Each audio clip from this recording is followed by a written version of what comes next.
Also for Bamani so the about two drive which remove the Omo Egusua BOB one more year who to said a bay post on a career service is a suebe to me a bemu or my gun a munet so one being a pie say one more edit to me no bet to me a chia one more sika a register said a bay and who you medino a bit to me a consacrayo opening in so no bit to me.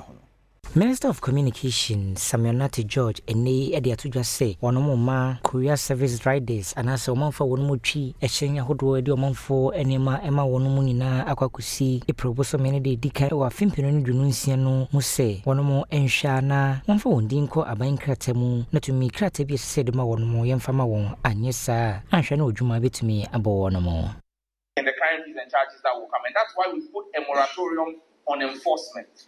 And then said that once we are able to pass the new fees, in the first 3 months of next year, we would expect that all of them do the needful and register.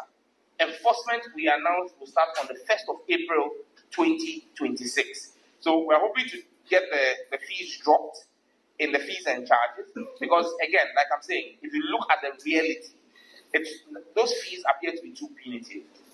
If you're asking a rider to pay equivalent of 200 working days of his earnings as a regulatory fee, that in itself lends to people not complying with the regulation. Enrichino was an insimusi echo edema operators are one more and a courier services in so a one more dear. In collaboration with the Ghana Police Service. But what we've chosen to do is to put a moratorium. We spoke with the board and the executive secretary. We've put a moratorium till the end of the year for everyone to get themselves licensed, either as an independent operator or under a fleet management operation certification.